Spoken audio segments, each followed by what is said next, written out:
Hello, and welcome to Asian Women in Gaming. It's an honor to be here among champions in the entertainment industry. Today, we'll be diving into the world of gaming. Gaming isn't just about leveling up and grinding. It's about breaking stereotypes, it's about building community, and it's about engaging with your fans at the most intimate level. We have some amazing experts here, brilliant minds, and leaders in the gaming space that will showcase how massive the gaming industry is and hopefully dive deep into the boundless opportunities of the world of gaming. Without further ado, my name is Trisha Sugita, and I will be your moderator today. Hi, I'm Eunice Lee. I'm the Chief Operating Officer of Scopely. I'm Jen O'Neill. I'm the Chief Executive Officer of Magic Soup Games, but previously an executive with Activision Blizzard. Hello, everyone. My name is Moonlit Beshmov. I lead cross-Google partnerships in gaming. I've been gaming for almost 15 years. I was actually at Scopely about 10 years ago. Awesome. Because everyone gave a little bit of their background, a little bit of mine. I have an esports background. I was formerly the COO at Cloud9 and the CEO at FlyQuest. Awesome. So gaming, like we said, this is the first time it's been here. It's a great opportunity. And let's just talk about gaming. Like how massive is gaming? How big is its reach? It's huge. I think one of the things that I think is funny when I meet people that aren't in the industry, they kind of assume that it's a little bit of a niche business as opposed to what it really is, which is bigger than the film industry, bigger than the music industry combined. Like last year, yeah, bigger than sports. I think last year it was $250 billion made in the industry. It's large, with a B. Yeah, there are 3.4 billion players of video games. That's half the world's population. So if you ask how diverse is this group, how vast is this group, it's like every other person in this room right now. And I think people, especially women, often say, oh, I'm not a gamer. But if you have a mobile phone in your pocket and you love to play Candy Crush or Monopoly Go, one of those types of games, you're a gamer. So, there's a lot of humans touching games. To add on to the demographics that you guys were saying, like my mom, for example, plays Candy Crush. So I tease her. I'm like, Mom, you're a gamer. Like me. You don't have to be a hardcore gamer, whatever kind of gamer. You play games. What kind of demographics do we see? Like, do women play games? Do kids play games? I mean, what kind of range do we have here? I mean, all of humanity. Just like she said, half the world plays. So it's pretty much everyone who has access to a mobile phone. It's super accessible now to play games, so it's large. Yeah. Yeah, So- there are the different platforms for games. There's mobile, there's PC, there's console. Of course, there are differences among different platforms, but really, depending on the game too. But everybody plays. That's the short answer. So what are the latest trends in games? Someone who's getting into it, like what should we watch? Are there things that we can watch? If I don't want to be an avid gamer, maybe I don't want to play, I'm a little scared. Like, how do I dip my toes? That's interesting. So there's so many trends. You talk about like if you don't want to game and you want to watch, that is definitely a trend. Twitch is a big platform for that. People do watch games and YouTube. Yeah, they watch other people play games because it's interesting. They actually pay other players to accomplish things in games as well, which is interesting. But esports is definitely on the rise. I mean, has been for many years. And again, it's one of those things that people think, oh, okay, that's just a small group of people that do that. Not the case at all. Like traditional sports now, esports has their own little league. So my son is in the little league of esports for this group called XP League. They have competitions, they have their regionals, their finals. It's pretty amazing to see how much this has grown. Yeah. Also, there's transmedia, which we talked about kind of in our prep for this. But IP from gaming has made it across, right? So you've seen tons of really interesting things and eyeballs on entertainment like Last of Us, which was huge, as many of you know, but there's a number of IP. Super Mario Brothers. Yes. I haven't watched it yet. Can't not mention that. Yeah. Yeah, so it's amazing, and it's like you even see it in the consumer products, so in toys and all of these things. Like this video gaming IP has transcended outside of just the people that play the actual game. Yeah. Did you know that The Last of Us, the second most watched show on HBO? Do you know what the Wow. first one is? Not Game of Thrones? Game of Thrones. Okay. Yeah. It's only second to Game of Thrones. Yeah. And they won, 8 out of 24 Emmy nominations? It's just incredible. And to add to that, gaming is also very good at reviving older IPs. So if you think about Harry Potter, the last 3 movies really set the lowest record ever. But last year, the best game by unit sold was actually Hogwarts Legacy. Probably broke $1 billion in terms of sales at the end of last year. Just a shout out to Arcane, my favorite one on Netflix, if you guys haven't watched, but that's a really fun one for League of Legends fans. And if you don't want to play that on PC, you can play it on mobile. That's true. And Arcane, I thought won an Emmy or I an believe Academy so. Award. Yeah. So truly, I think people are filmmakers are kind of interested in the IP that is created by game companies and making it even more richer and More through, beloved. more beloved through their projects. And it creates this interesting virtuous cycle, because what happens is we make the game, it becomes some other transmedia product, whether it's film or other linear media, and then that stokes even more interest. And we've seen that happens. What happens is subscription rates to our games, engagement to our games goes up when there's a transmedia device happening at the same time. So it's really interesting how that virtuous cycle exists. What are the opportunities that you see when that convergence happens with maybe traditional media, right? Music, movies, gaming? It's already happening. Yeah, it's happening. I mean, I think the real opportunity for either side of it, whether you're a game developer or you're on the other end of transmedia, is that there's an instant risk reduction because there's a built-in audience already. You have people who, this is a beloved IP, they want more of it, but they want to engage with it in a different way. And so now there's another method in which they can, feel that connection with the IP that they love so much. Yeah, to add on to what you're saying, we talk about Fortnite and your son plays. In Fortnite, they had a Travis Scott concert within there, Yep. and it's huge. You have Ariana Grande, you can cosplay as her in the game. So there's a lot of this convergence, and I think that it can only grow more massive. What would you guys say is the biggest challenge in gaming for its growth?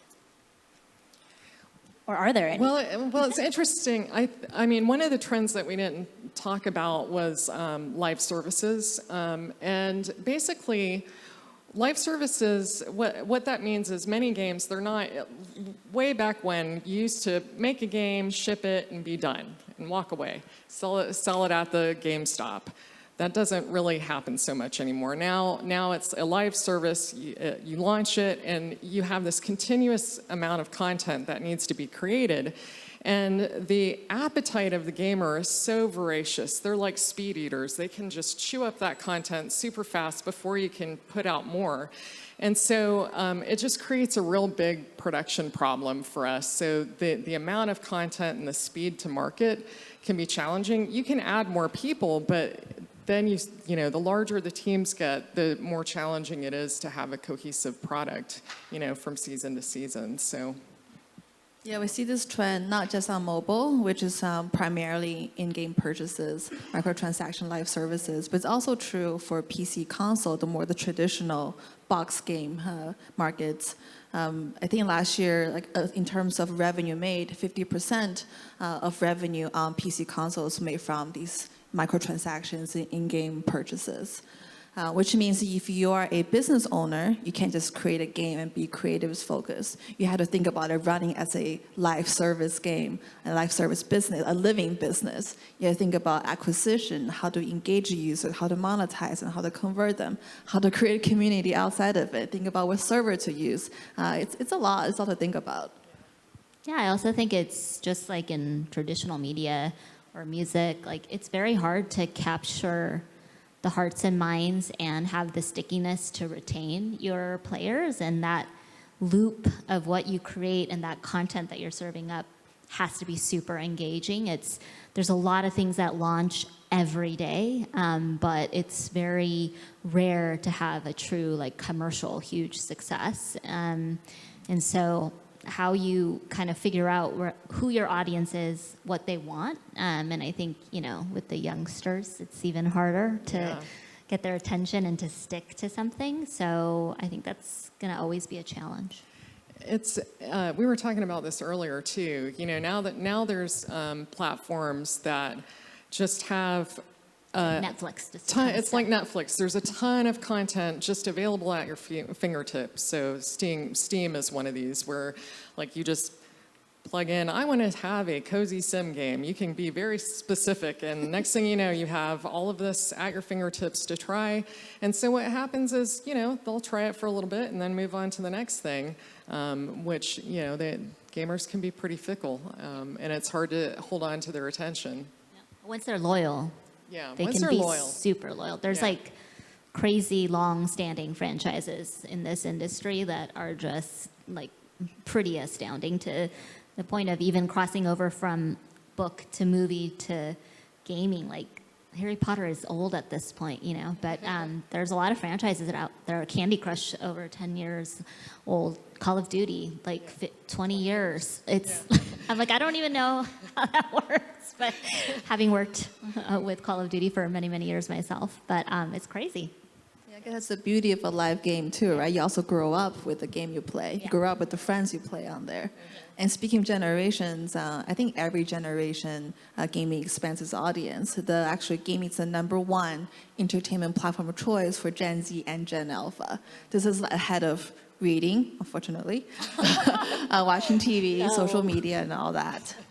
Yeah, I think also what's super special about gaming, I think, which wasn't your question, but I mean, I answer it anyways, but it's just this sense of community, because it's not like just fans who all love the same thing. It's fans who, in many cases in these types of games, can interact with each other. So this relationship, there's people who marry by meeting through games. There's people who and get divorced after and meet somebody else through the game. My hand went up Have they- before you said the divorce, but the married part, yes, for my husband. Thank you. But there's amazing things, or people who have created these lasting friendships through people they met in games. Like, it's crazy. Like, the fandom is like sort of next level, and to the point of like you just watch people play a game. Even it's sort of really nutty how this like community it gets crazy over these things. Yeah, gaming is the #2 most watched vertical on YouTube. And then we have over 500 million daily active viewers logged in watching gaming content every day. Like 500 million people watch gaming stuff on YouTube every day. There's other platforms as well, so we're not counting that. It's so massive. So we talked about all these sticky fans, and I think, if you're a gamer, you're part of this community. And I do think the gaming industry has done a great job at marketing in gaming. I mean, even during COVID, gaming was the only industry that continued to grow. So what can be learned? What should other opportunities take away, other industries take away when looking at gaming? How should they market? Well, I think the takeaway for other industries is that if this is the primary form of entertainment for Gen Z and Gen Alpha, that's how you're going to get through to them. So if you want to have any kind of brand recognition or, there's opportunities to partner with gaming companies and have your product inserted in some way. I think associating with gaming makes you cool. And that's always something that you want to Like us? sell. Yeah, very cool, right here. Yeah, this is kind of personal, I guess. Gaming also has an identity issue. If you think about who's a gamer, like even I've been in the industry for forever, right? I just think about this, 20-year-old dude in mother's basement, with huge headphones on, and people ask me, asked last week, "Are you a gamer?" And like, "You're in gaming." I actually still hesitate. I still hesitate when people ask me, "Are you a gamer?" Even though I've been professionally working in the industry for decades. I So- own it. Say it proudly, man. I own it. You're a gamer. Yeah. I am a gamer, yes. I think just number one is awareness, right? Like, how do we increase awareness of how just massive this industry is? It's no longer this niche thing decades ago. It's everybody plays, everybody's in it. And it is the platform of choice for social and entertainment engagement of our future. I think companies are seeing it, though. I mean, we're seeing like the big Disney investment in Epic and Fortnite. Like, clearly, that's they get that if they want their brand to reach, that's the place to go. Lego, same thing, made the similar deal. So, it's when more and more big companies do things like that, I think we'll start seeing others follow. Yeah, and I would just say like Asia already is ahead of the wave. In fact, so you think about China or Korea or Japan, which has some longer than others history in game making, like Japan. But like you look at what's happened like in South Korea, and they're like trying to curb, it's like people are addicted to gaming. Like those are the headlines, and they're trying to curb it. Or even in China, there's a lot of headlines. But so this has been around, and it's I think only expanding. There's a lot of developing countries that are up and coming, very much so, and are very strong on the mobile platform in particular. But again, it's that ability to watch, have a sense of community, and engage that I think is everybody needs to keep an eye on in any form of media entertainment. Yeah, of the 200 billion market Jen mentioned, more than 50% is from Asia. Yeah. In Asia, gaming is not subculture, it's the mainstream culture. I often heard stories of you either invest in your kids' college fund or you train them to be a professional esports player. And also, when I was personally there were just gaming ads and billboards like in supermarkets. Yeah, it's a fairly a norm there. Or you think about Tencent as like how pervasive it is, right? Like as it's the way you chat, it's the way you do, it's all integrated. So it's like amazing that ecosystem that they've created for themselves. You talked a little bit about the stigma of a gamer, right? Being a little embarrassed, like, am I a gamer in the basement thing? But do you think that's a really maybe Western point of view? Because in Asia, if you're a good League of Legends player, for example, you're very attractive. That's one of the top things that women look for, and men. How good are they at Good to League, know, good right? to know. What is your ELO? What's your MMR? Like let me know. I don't know if you've heard about this, but computers in general used to be much more broadly adopted by all until they started producing video game advertisements that were all geared towards boys. And so that started in the 80s. And it sort of played up the whole nerdy boy thing. And then it just became, that's what it is. That became the stereotype. But I think one of the ways that we in the industry are changing that perception, well, one, it's doing things like this, but two, it's in the games themselves. If we can get good representation of more women, more people of color, more people from all walks of life represented in the game, then people will say, okay, I can see myself. There's a character there that I can identify with. And then that creates more interest. If you're passionate about it, then it becomes an opportunity that you want to pursue. And that's how we get more people in the industry, at the table who aren't that typical white male nerdy boy type. Because I fit with that them, exact by the way. stereotype. We do, I fit that stereotype except for the visual markers. Right. But I own it. I feel no stigma. I love games. Increasing representation in games is actually not just a good thing to do, but also good for business. So we also do market research on DEI, and we publish the results on our website, Google for Games. We found that 60% of people say they're more likely to buy a game if they see a character that's more diverse and they resonate with.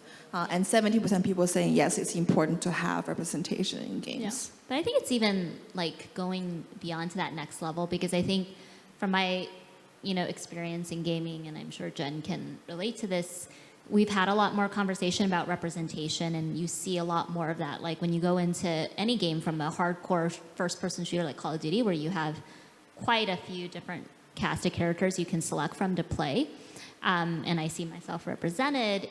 Still, it's going like that step further, and when you have narrative or backstory on these characters, it's also having them authored by like authentic voices. And I think I see that change happening in gaming quite a bit, where actually we're not just trying to, get visual representation, but authentic representation, and that's very exciting to me. You know what's interesting too, another trend that brought to my mind is there's been a rise of independent gaming. And that has come from, I think there's just more investment interest in game developers. But because the audience is so large now you can actually produce content that is for specific audiences. So I'm playing this game right now. It's called Thirsty Suitors. Have you heard of this? Wait, not Dave the Diver? Well, Dave the Diver too, but so Dave the Diver is so good. Thirsty Suitors. It's a game that is developed by a South Asian American team, and it is very much a story that only that team can tell. It is about a South Asian woman who's coming home to her family. Her sister is getting married, and she's got parents that are like, "What's up with you? Why can't you get married?" And they do this wonderful. Like. They do these wonderful like South Asian dance battles. I mean, it's so wonderful, and it's like, again, only that story can only be told by that team, which is why it's really wonderful to see different people making games now and those audiences being served. Moon, you look like you wanted to say something. I'm a little cynical. So back to the representation issue in our content, I think it starts with a pipeline issue in the game makers, and then a promotion issue. I was looking at IGDA, so International Game Developer Association's research. So gaming, being tech adjacent, has suffered the same lack of representation in both just pure workers. So the percentage is like a third women, a third people of color. But if you look at the managerial position, 50% are white male. So think about it's already underrepresented people, and then it goes even less when you go up the leadership chain. And from there, it kind of trickles down, right? And then which ends up in lack of representation in content. It's like a negative cycle. People don't see themselves as gamers. They'll enter the gaming industry, which creates a pipeline issue. So it's almost like a negative cycle down. So we need to start having conversations and be okay to be in gaming professionally. Yeah, I think that's why it's so important to also really get out to the younger population, like, so they see before they enter into college and in college that this is first of all, it's a real career path. Like, I remember my mom back in the day being like, what? Video games? What? So just seeing that it's a real career, and it's a huge, and now she gets it. Like, she's always sending me like Korean gaming companies. I'm like, I don't work for those companies, but I just kept telling my mom I'm a producer. That sounded more interesting to her. I couldn't do that. But My mom thinks I work in tech. whatever works, ladies. But yeah, I think you have to see it to know that you can be it. So I think that that's super important. And whilst it's an extra burden, so to speak, on those of us that are in the industry and that represent a diverse face and voice, I think it's also our duty to get out there and show folks that this is viable and a really vibrant and exciting place to be. And it's not easy, it's hard, but it's getting better, and I think we can make it so much better. So What are the type of careers that are in gaming? everything.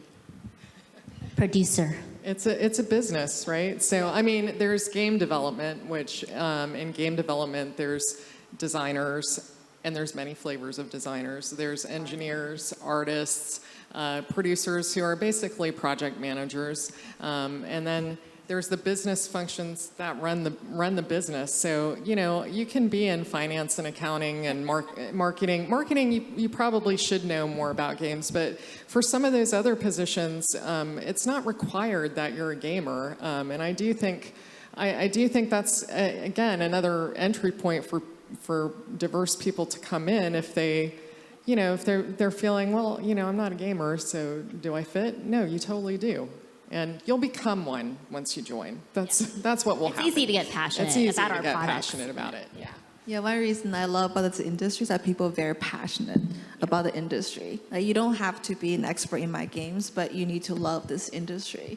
And then, like Jen said, it's everything. You know, I've been in partnerships. I don't design games, I don't code, but I talk to game developers, game designers, marketers, and it's amazing. Yeah. And then I totally, every time someone asks me that question, I always forget about esports. So I'm not going to forget about it this time because, yeah, you can get paid to play games. That is that or profession. casting. There's the creators. You know, all the stuff that's on YouTube. People make like crazy amounts of money, more than I can possibly imagine, just from playing games all day and talking about it. So there is that. And There's a like- whole industry. Totally. I see some folks, you know, in the room from the industry, and they're not necessarily coders. There's PR, there's comms, there's everything over there. We got all ops. Like, there's a lot. So whatever you can imagine in any normal company, finance, accounting, tax, we got all of it. So, but it's a really fun industry and product to be working on, where you have, just like traditional media, you have these consumers and these passionate, loyal fans. Yeah, and I mean, it's really kind of, it's super exciting to be in an industry that is both creative and innovative, technically, you know, associated with technology and The intersection of yeah, the intersection of all of that is super exciting. And so I always tell people, like, please don't hold yourself back because you don't think you fit some perfect stereotype of what you think people in this industry are like. Yeah, and to just add more onto esports, you guys know how massive it is. They had, for Dota 2, the international is a $40 million prize pool. So that's back in 2021, and that's, you know, peak COVID time. So the games that people are playing for professionally, you know, there's teams and every kind of aspect, and these are real careers. You know, one thing I want to say about that, though, because don't take it lightly, it is hard to do that. And it's interesting because Asians represent like the largest majority of professional players. Am I right? It's like, what, 50% professional players are I would say Asian? that the top players, this is the one sport that Asians are dominating in. Yeah, they absolutely dominate. That's And, right. and why? I mean, it's the discipline that that we instill in our studies of any kind, they put in gaming. And like when you watch a pro player, you watch their hands, it is like they're a virtuoso pianist. It's insane. Like they run scrims, they practice every day. It's a lot of discipline and focus to play at that level. Yeah, as Jen said, let's not sell it short. These are athletes, they're professionals, they get the same athlete visa that traditional sports athletes go to travel around the world. They have teams, the same regimen, you know, a sports psychologist, they have fitness training, they train some at Red Bull with other Olympians. Their reaction time is on par with F1 athletes. So yes, we can't just go home and tell our kids, like, play games, make me a millionaire. It is very difficult, but it is a real career for some. So, just checking on time. But I think what I wanted to really give you guys an opportunity is, like, what is your proudest moment? I mean, you guys are truly leaders in gaming and have broken the rules for the better, breaking barriers. So I wanted to open the floor for you guys. I'm really bad at these questions. I know. Same. Gosh, I have a lot of proud moments. I mean, I get really excited anytime I release a game, and it's sort of like the joy that you bestow on on your fans. I'll tell you one that's about representation that mattered a lot to me. There was a game that my team worked on. It was Destiny, which is a big first-person, or it's kind of like a space shooter game. And I'm really minimizing it. It's Selling it short. It's a giant MMO shooter. It's from the 100 hours of my life. yeah. And we were going to do an expansion, and I was talking to the head writer, and I said, I just would love to see a different kind of story. It's always the same, superhero has like some flaws that gets fixed, and same kind of stereotypical character. I'd love to see, different kinds of representation. And he and the team wrote this beautiful story. Backstory. So Destiny is this game where there's certain people that you probably could tell you're more of a player than I am, but there's these guardians, and they're kind of like the superheroes of the game. And because they're so elevated, in some ways they're almost out of touch with humanity. So in this story, one of our guardians, her name was Anna Bray, falls in love with another woman human. And this was kind of one of the first time you saw in a game an LGBTQ story told, so beautifully. And the woman dies of cancer, but just the fact that she had this relationship and had this love for humans, it made her really want to help humanity on a deeper level than the other Guardians did. So I was pretty proud of that. We got a lot of fan mail from people who, that was really touching to them to, see that story and see themselves represented that way. So, Moon and Eunice, we have to do a rapid fire question on this. What is your proud moment? I also share a DI-related one. When I was on Google Play, I work with lots of game developers, and as part of the process, I would review their game. And I've told many people to normalize how females look in their promotional material. So a little bit less midriff showing, like more normal looking. But I also I championed and started a collection to feature a game with strong female leads. So none of the sexualized female, but like strong champions and knights and warriors, and non-stereotypical. And then now more diverse representation. It's a norm on Google Play Store now. Love that. I really struggle with these types of questions. And there's moments that I can recall that are similar to, not as profound as Jenna Moonlit's. But I would just say something that just touched me recently and just, again, made me realize the position that I'm in and sort of some of the duty that I have as a leader in this space was just sitting down and having lunch randomly with the VP of tax at my company, and she's an Asian American, and she was just telling me like how amazing it was to see someone like me in my position. And I'm like, I'm not that great. But she was like, really is. she was just like, no, seriously, it really means something to a lot of us here. And she was emotional. And I was just like, whoa. It's like a moment to recognize that, this is something and how do I use this for good, I guess. Yeah, you cannot dream what you cannot see. So just be there matters. Well, thank you so much for attending Asian Women in Games. That's a wrap.